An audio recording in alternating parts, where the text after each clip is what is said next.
Hello and welcome to another episode of the Expertly German Podcast, the podcast to learn German. Hallo und herzlich willkommen zu einer neuen Episode des Expertly German Podcast, dem Podcast zum Deutschlernen.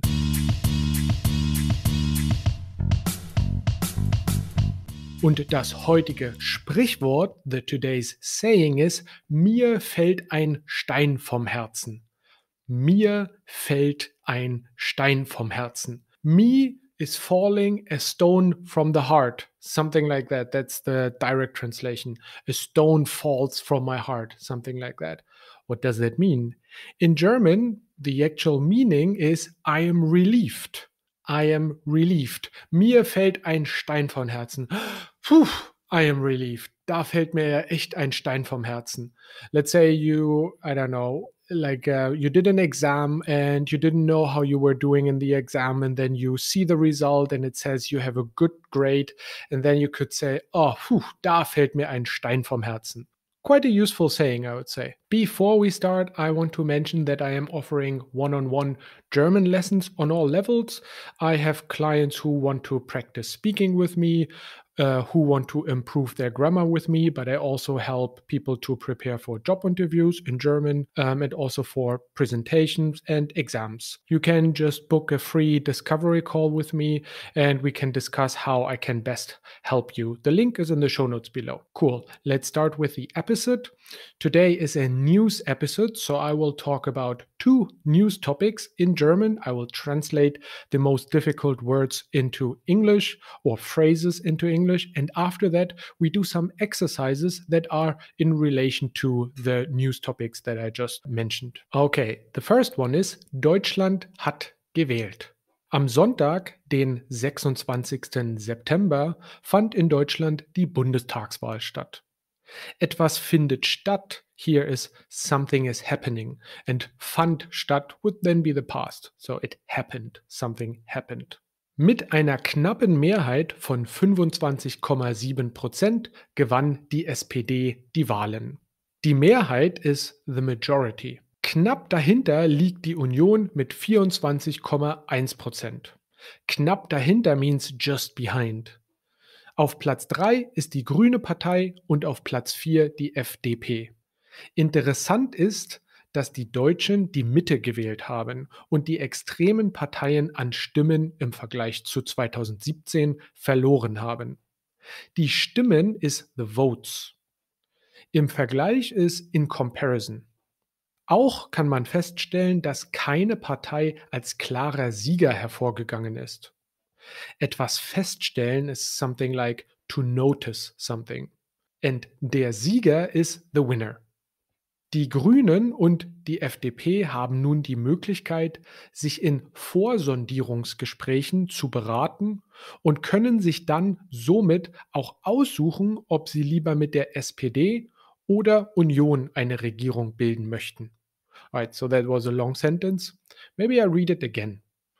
Die Grünen und FDP haben nun die Möglichkeit, sich in Vorsondierungsgesprächen zu beraten und können sich dann somit auch aussuchen, ob sie lieber mit der SPD oder Union eine Regierung bilden möchten. Okay, so I think the words actually are not so difficult. Here the word that would be difficult is Vorsondierungsgespräche. The English translation would be preliminary discussions. So, you like pre-discussions about figuring out who should create a coalition with each other. That kind of means Vorsondierungsgespräche. And aussuchen is to choose. Es bleibt also spannend, welche Koalition am Ende eine Regierung stellen wird. Eine Regierung stellen ist to set up a government, to kind of create the government. Somit ist auch nicht klar, ob Olaf Scholz von der SPD oder Armin Laschet von der Union neuer Kanzler wird. Well, I think the sentence is not too difficult, but somit, where I started with somit ist auch nicht klar, somit ist consequently. Ja, somit ist auch nicht klar. Consequently, it is not clear. All right, so that was the first topic. Now the second topic. Enteignung von Wohnungskonzernen in Berlin möglich.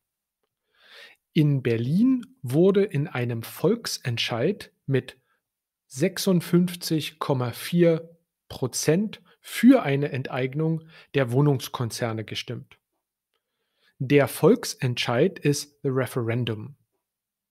Das bedeutet aber nicht, dass es nun auch zu einer Enteignung kommen wird. Sorry, by the way, die Enteignung is the expropriation. So when something is taken, when ownership is taken away from you. Der nächste Schritt liegt beim Berliner Senat, denn dieser muss zunächst einen Gesetzesentwurf erarbeiten. Der Gesetzesentwurf ist the bill, kind of like the draft, the legal draft. Betroffen sind mehr als 200.000 Wohnungen und jedes Wohnungsunternehmen mit mehr als 3.000 Wohnungen. Betroffen ist affected. And then Wohnungen is apartment and Wohnungsunternehmen is like the companies that own apartments. Vonovia, eines der größten Wohnungsunternehmen, warnt bereits vor einer jahrelangen Hängepartie. Alright, and this is a great word, Hängepartie. Before the word warnen is to warn, that's probably quite easy. But okay, so die Hängepartie was actually not so easy to find a English translation for that. The literal translation would be the hanging party or the hanging game, which kind of means an adjourned game, so a prolonged game. So if I say Vonovia, eines der größten Wohnungsunternehmen, warnt bereits vor einer jahrelangen Hängepartie, then it means that Vonovia, one of the biggest company who owns apartments, warns already for a year-long adjourned game, like for a year-long legal process, something like that. Grund für diese Entscheidung ist der rapide Anstieg der Mietpreise in Berlin sowie der Mangel an bezahlbarem Wohnen. Die Entscheidung ist the decision, die Mietpreise the rental prices, der Mietpreis would be the singular and die Mietpreise the plural. And der Mangel is here the lack. Okay, cool. That was the first part, the news, and now we are doing exercises.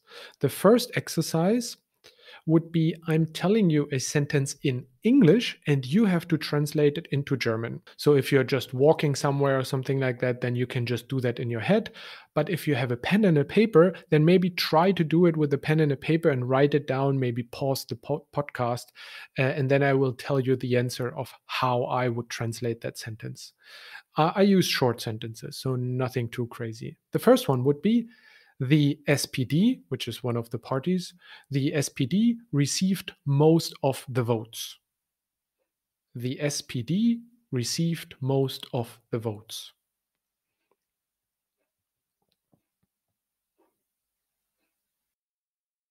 Okay, so in German we would say something like die SPD hat die meisten Stimmen erhalten.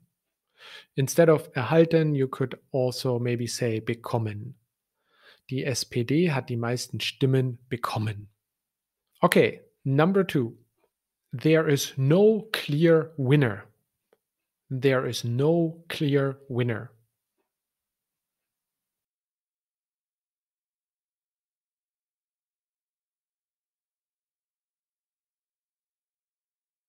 And the answer would be, es gibt keinen klaren Sieger. Es gibt keinen klaren Sieger. And why is it keinen and why is it klaren? So here we have es gibt and then Sieger is masculine. And so keinen is, you have to treat it as if it would be an indirect article. So einen. And so we have the accusative case here. It's the direct object, einen Sieger, keinen Sieger. And then klaren is an adjective. So we have to decline the adjective. And if you look at the adjective tables, you will figure out that accusative, masculine, and then having an indirect article, and then having an indefinite article in front of the adjective will tell you that you have to put an en after klar. So not klares, not klarem, not klar, just klaren Sieger. Es gibt keinen klaren Sieger. Number 3. The apartments which are too expensive should become cheaper. Again, the apartments which are too expensive should become cheaper. Okay, pause here, try to translate it, write it down. I will say it one more time in English. The apartments which are too expensive should become cheaper.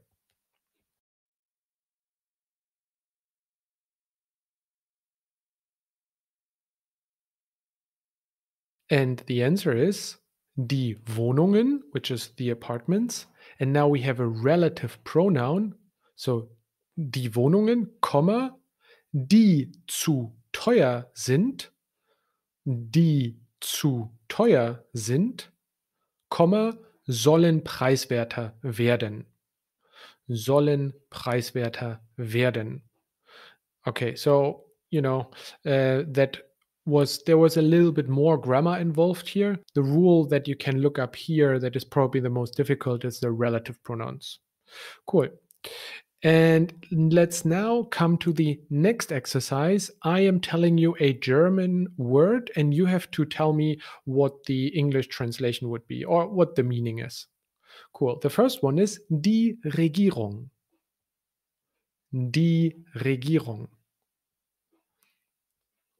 Okay, cool. So people who listen to this podcast probably know that it is the government. Cool. Number 2, der Vergleich. Der Vergleich. That is the comparison. Number 3, das Gesetz. Das Gesetz. That is the law. Das Gesetz. The law. And number 4, die Möglichkeit. Die Möglichkeit. And die Möglichkeit is the possibility. And now a little bonus one. Do you remember what die Hängepartie means? Die Hängepartie.